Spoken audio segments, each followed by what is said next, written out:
तो मूवी के स्टार्ट 1928 से होता है, जहां एक आदमी कराकोरम माउंटेन्स में अपना कैंप में बैठा होता है। तभी अचानक वो अपनी कैंप से बाहर आ जाता है, क्योंकि उसे अपने कैंप के बाहर कुछ नजर आता है। उसके कैंप के बाहर एक बड़ी सी ग्लोइंग बॉल आती है। वो आदमी उसकी तरफ जाता है। वो आदमी उस बॉल पर अपनी हैमर लगाता है और उस बॉल में से लाइट निकलने लग जाती है और वो आदमी भी बेहोश हो जाता है। अब जब उसे होश आता है तो वो आदमी अपने हाथ पर एक स्कार देखता है, जो उसे हैरान कर देता है। अब मूवी कुछ साल आगे बढ़ जाती है और सीधा 2008 में आती है, जहां एक हेलन नाम की साइंटिस्ट दिखाई जाती है। अब यहाँ हेलन के बारे में बताया जाता है कि हेलन अपने स्टेपसन के साथ रहती थी। वो अपने बेटे से बहुत प्यार करती है, पर उसके बेटे को उससे कोई अटैचमेंट नहीं होता। अब यहाँ पर कुछ सीक्रेट एजेंट्स आते हैं जो हेलन के ले जाने के लिए आए होते हैं, पर हेलन उन एजेंट्स के साथ नहीं जाना चाह रही होती, क्योंकि उसे पता है कि उसके जाने के बाद उसका बेटा अकेला रह जाएगा। पर फिर भी उसे मजबूरी में उसके साथ जाना ही पड़ता है। वो एजेंट हेलन को नासा की एजेंसी में लेकर जाते हैं। वो लोग नासा के किसी डिपार्टमेंट में लेके जाते हैं, जहां हेलन अपने जैसे और भी साइंटिस्ट से मिलती है और उसका पुराना दोस्त माइकल भी वहां मौजूद होता है। वो हेलन को बताता है कि उसी ने उसका नेम सजेस्ट किया था। अब अगले सीन में सारे साइंटिस्ट नासा के एक हॉल में दिखाए जाते हैं, जहां उन्हें बताया जा रहा होता है कि जुपिटर के पास कोई मूविंग ऑब्जेक्ट देखा गया है और वो अर्थ की तरफ ही आ रहा है। उसकी स्पीड 30,000 किलोमीटर पर सेकंड है और अगर वो अर्थ की से टकरा गया तो अर्थ खत्म हो जाएगी। अब ये सब बातें सुनकर सारे साइंटिस्ट परेशान हो जाते हैं और इसे भी चौंका देने वाली बात ये होती है कि इसे मिसाइल से नहीं खत्म किया जा सकता था, क्योंकि वो उस ऑब्जेक्ट की स्पीड से बहुत ही तेज थी। अब हम यहाँ हेलन को अपने बेटे से बात करते हुए देखते हैं। वो अपने बेटे को कॉल करती है, कहती है कि आज मुझे बेसमेंट में सोना पड़ेगा क्योंकि आज बहुत ही बड़ा तूफान आएगा। और कुछ ही देर बाद हम सारे साइंटिस्ट को नासा के किसी एयरक्राफ्ट में देखते हैं। एयरक्राफ्ट से सारे साइंटिस्ट उस ऑब्जेक्ट को देखते हैं दूर से आते हुए, पर यहाँ हैरानी की बात यह होती है कि वो ऑब्जेक्ट जैसे जैसे पास आ रहा होता है इसकी स्पीड कम होती जा रही थी और वो अर्थ पर लैंड कर चुका था। जब वो लैंड करता है तब हमें पता चलता है कि मूविंग ऑब्जेक्ट और कुछ नहीं बल्कि एलियन की स्पेसशिप होती है। अब सारे साइंटिस्ट उस एलियन की स्पेसशिप की तरफ जाते हैं और जैसे जैसे वो आगे बढ़ते हैं उस एलियन की स्पेसशिप में बहुत ज़्यादा लाइट निकलती है और उस शिप में से एक एलियन भी बाहर आता है और हेलन उस एलियन से मिला पाती उससे पहले ही आर्मी यूएस उस एलियन पे हमला कर देती है और वो एलियन बुरी तरह जख्मी हो जाता है। अब हेलन एम्बुलेंस बुलाने का कहती है, पर एम्बुलेंस आने से पहले ही उस एलियन शिप में से एक बहुत ही बड़ा रोबोट निकलता है। वो रोबोट देखने में खतरनाक नहीं लग रहा था, पर उस रोबोट की आंखों में से एक रेड कलर की लाइट निकलती है, जिससे सारी लाइट्स और कनेक्टिविटी और कम्युनिकेशन बंद हो जाते हैं और वो रोबोट इतनी तेज आवाज़ निकालता है कि इंसान के कानों के लिए सुनने लायक भी नहीं थी। अब सब वो आवाज़ सुनकर गिरने लग जाते हैं। तभी वो रोबोट हेलन को अपने पैरों में देखता है और हमला करने वाला होता है, पर एलियन उसे मना कर देता है, क्योंकि एलियन को पता था कि हेलन एक अच्छी लड़की है और वो उसे असिस्ट भी कर पाए। अब अगले ही पल में एलियन हॉस्पिटल में एडमिट मिलता है। अब वहाँ हॉस्पिटल में डॉक्टर्स एलियन की बॉडी में से गोली निकालते हैं, पर यहाँ बहुत अजीब बात ये होती है कि उस एलियन की स्किन शेड होने लग जाती है और धीरे धीरे पूरी तरह शेड होने के बाद वो एलियन बिल्कुल इंसान जैसा दिखने लगता है। तभी ये चीज़ डॉक्टरों को बहुत अजीब लगती है, तो वो उस एलियन का डीएनए टेस्ट करते हैं। डीएनए के टेस्ट आने के बाद उन्हें पता चलता है कि उस एलियन के डीएनए में इंसान का डीएनए भी मिक्स होता है और इससे ये साबित होता है कि एलियंस पहले भी अर्थ पे आ चुके हैं। और ये बात बिल्कुल सर्च होती है। एलियंस अर्थ पे आए थे, जैसे कि हमने मूवी के स्टार्ट में देखा, वो इंसान को जो स्टार्ट में दिखाया गया था और उसके हाथ पर जो निशान था वो असल में एलियन उसका डीएनए ही लेकर गए थे। तभी यहाँ हेलन उन्हें बताती है कि एलियन के ऊपर जो स्किन थी वो वॉर्म की तरह थी और उन्होंने इंसान का डीएनए इसलिए अपने अंदर डाला ताकि वो अर्थ पर सांस ले सके। अब यहाँ एलियन हेलन और दूसरी लेडी से बात कर रहा होता है और यहाँ हम देखते हैं कि एलियन को सारी लैंग्वेजेस आती है। अब यहाँ जो दूसरी लेडी थी वो यूएस की डिफेंस ऑफिसर थी।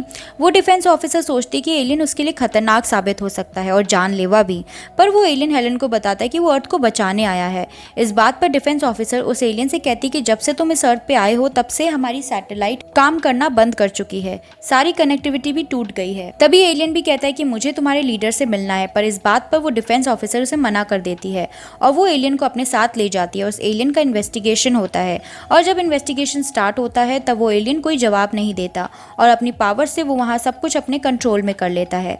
उसके बाद हम देखते हैं कि धीरे धीरे छोटे छोटे स्पेसशिप अर्थ पर लैंड होने शुरू हो जाते हैं और ये देखकर सब लोग बहुत ही ज़्यादा डर जाते हैं। अब वो एलियन एयरपोर्ट पर होता है तब उसकी तबीयत खराब हो जाती है और उसे जहाँ गोली लगी थी वहाँ से खून आने लगता है और तभी वो हेलन को कॉल करता है, क्योंकि उसे पता होता है कि हेलन के सिवाय उसकी कोई हेल्प नहीं करेगा। और तभी हेलन जैसे तैसे करके अपने बेटे के साथ एयरपोर्ट पहुंचती है और उस उस एलियन को एयरपोर्ट से ले जाती है और उसे कुछ दवाई देती है जिससे वो थोड़ी देर में ठीक हो जाता है। अब हम एलियन को किसी आदमी से बात करता हुआ देखते हैं। उन्हें बातें करता हुआ देख तो ऐसा ही लगता था कि वो आदमी भी एक एलियन ही है, और हाँ, वो 70 साल का ओल्ड एलियन होता है जो कुछ साल पहले ही अर्थ पर लैंड हुआ था।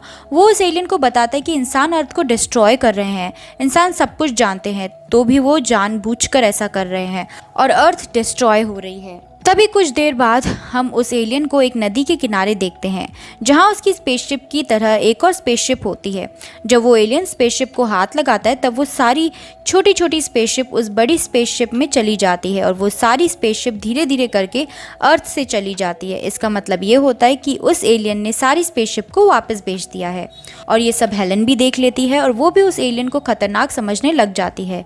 अब हेलन यहाँ एलियन से बात करती है। तब एलियन उसे बताता है कि इंसान अर्थ को खराब कर रहे हैं जिससे ये अर्थ जल्दी खत्म हो जाएगी और एलियन ऐसा होने नहीं देगा। ये सुनकर हेलन घबरा जाती है। हेलन एलियन से पूछती है कि क्या तुम इंसानों को एक मौका नहीं दोगे? तब एलियन हेलन से कहता है कि हमने इंसानों को बहुत मौके दिए हैं पर उनका कोई फायदा नहीं हुआ।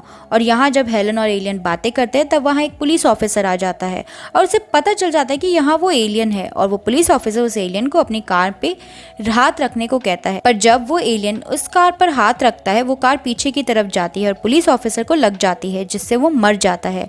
पर यहाँ अच्छी बात ये होती है कि वो एलियन उस पुलिस ऑफिसर को वापस से ठीक कर देता है और वो पुलिस ऑफिसर जिंदा हो जाता है, और हमें पता चलता है कि उस एलियन में बहुत ही ज्यादा पावर्स होती हैं। अब एलियन हेलन के पास जाता है, उसे कहता है कि ये आदमी हमारे रास्ते में आ रहा था इसलिए मुझे इसे मारना पड़ा, पर अब ये बिल्कुल ठीक है, मैंने इसे ठीक कर दिया है। तो अब हेलन एलियन से कहते हैं कि तुम ह्यूमैनिटी को एक चांस तो दो। तो वो एलियन हेलन को याद दिलाता है कि उसने इस अर्थ के लीडर से मिलने को कहा था पर ऐसा नहीं हुआ, अब कुछ नहीं हो सकता। अब हेलन और एलियन एक प्रोफेसर के घर जाते हैं जहां प्रोफेसर के बोर्ड पर एक क्वेश्चन लिखा हुआ था जिससे सॉल्व करना किसी इंसान के लिए पॉसिबल नहीं, पर एलियंस उसे कुछ ही सेकंड में सॉल्व कर देता है और साबित कर देता है कि इसे सॉल्व करना पॉसिबल है। अब वो एलियन हेलन और प्रोफेसर को बताता है कि जब हमारा प्लैनेट खतरे में था और बिल्कुल ख़त्म होने वाला था तब हम सब ने एक होकर अपने जीने के तरीके बदले जिसकी वजह से हमारा प्लैनेट बच गया। तब वो प्रोफेसर उस एलियन को समझाता है कि जब तुम्हें पता चला कि तुम्हारा प्लैनेट डिस्ट्रॉय होने वाला है तब तुम सब एक हुए थे, पर इंसानों को ये नहीं पता कि उनका प्लैनेट को कोई खतरा है, पर जब इंसानों को पता चल जाएगा तब वो भी अपने प्लैनेट को बचाने के लिए कुछ करेंगे। प्रोफेसर की ये बात एलियन को कुछ समझ आती है। तभी दूसरी तरफ हेलन का बेटा भी जाग जाता है और उसे एलियंस बिल्कुल पसंद नहीं होते और उसे ये बिल्कुल पसंद नहीं था कि उसकी मॉम एलियन की हेल्प करे। ये सब देखकर उसे डर लगता है और उसे पता है कि एलियन इंसानों को हार्म कर सकते हैं, इसलिए वो पुलिस को कांटेक्ट करता है। हेलन का बेटा पुलिस को बता देता है कि वो एलियन उनके साथ है और कुछ ही देर में पुलिस के हेलीकॉप्टर आ जाते हैं। हेलन, एलियन और हेलन का बेटा जंगल में भाग जाते हैं। तभी वहाँ एक पुलिस का ऑफिसर हेलीकॉप्टर से आकर हेलन को हेलीकॉप्टर में ले जाता है। तभी यहाँ एलियन अपनी कैपेबिलिटीज को यूज करके दो हेलीकॉप्टर्स को आपस में टकरा देता है और जब हेलन का बेटा नदी में गिरने वाला होता है तब वो उसे बचा लेता है। अब सीन चेंज होता है और उस बड़े से रोबोट को दिखाया जाता है। पुलिस उस रोबोट पर फाइटर प्लेन से हमला करवाती है पर उस रोबोट पर कोई असर नहीं होता, उल्टा वो रोबोट ही उनका फाइटर प्लेन टंक पर ब्लास्ट करवा देता है। तब नासा की टीम ये सोचती है कि इस रोबोट को स्ट्रॉन्ग एटमॉस्फेयर में ले जाएं और इसे ब्लास्ट कर देंगे, और यही करते हैं। वो उस रोबोट को ब्लास्ट कर देते हैं पर उस रोबोट पर कोई असर नहीं होता, बल्कि वो रोबोट छोटे छोटे कीड़ों में कन्वर्ट हो जाते हैं। वो इतने खतरनाक होते हैं कि अगर उनके रास्ते में कोई भी आएगा तो वो उसे मिट्टी में कन्वर्ट कर देंगे। अब यहाँ उस एलियन और हेलन के बेटे को दिखाया जाता है। अब हेलन का बेटा यहाँ हेलन को कॉल करने की कोशिश करता है पर फोन खराब होता है और तब एलियन अपने मैजिक से वो फोन ठीक कर देता है और हेलन को वहाँ बुलाता है जहाँ उसके फादर की ग्रेव होती है और वो भी वहाँ के लिए निकल जाता है। अब यहाँ सबसे बड़ा चेंज ये होता है कि वो एलियन और हेलन का बेटा बहुत ही अच्छे दोस्त बन चुके होते हैं। अब हेलन का बेटा अपने फादर के ग्रेव पे पहुँचता है। हेलन के बेटे को पता होता है कि एलियन ने एक इंसान को जिंदा करा था, तो वो उसे कहता है कि उसके फादर को भी वो जिंदा करे, पर एलियन कहता है कि वो किसी डिकम्पोज इंसान को जिंदा नहीं कर सकता। अब इस बात पर हेलन का बेटा बहुत दुखी हो जाता है और जोर जोर से रोने लगता है। तभी वहाँ हेलन आ जाती है और अपने बेटे को गला लगा लेती है और कहती है कि वो उसके फादर को बहुत मिस करती है और उसे उसके फादर की परछाई उसी में दिखती है। यहाँ हेलन का बेटा भी हेलन से माफी मांगता है और फिर वो दोनों रोने लगता है। ये देख एलियन भी सरप्राइज रह जाता है। एलियन ने इंसानों का ऐसा बिहेवियर पहले कभी नहीं देखा था। तभी हेलन उस एलियन से कहती है कि तुम्हें इंसानों को एक और मौका देना चाहिए। तभी वो लोग आसमान में उड़ते हुए उन इंसेक्ट्स को देखते हैं जो उस रोबोट से कन्वर्ट हुए थे और तभी एलियन कहता है कि हमें इसके लिए कीमत चुकानी पड़ेगी और यहाँ वहाँ से सेंट्रल पार्क जाना पड़ेगा। तब वो लोग जैसे तैसे करके सेंट्रल पार्क जाते हैं और किसी सेफ जगह पहुँचते हैं। तभी वहाँ पहुँचकर अचानक हेलन के बेटे के नाक से खून आता है और वो बेहोश हो जाता है।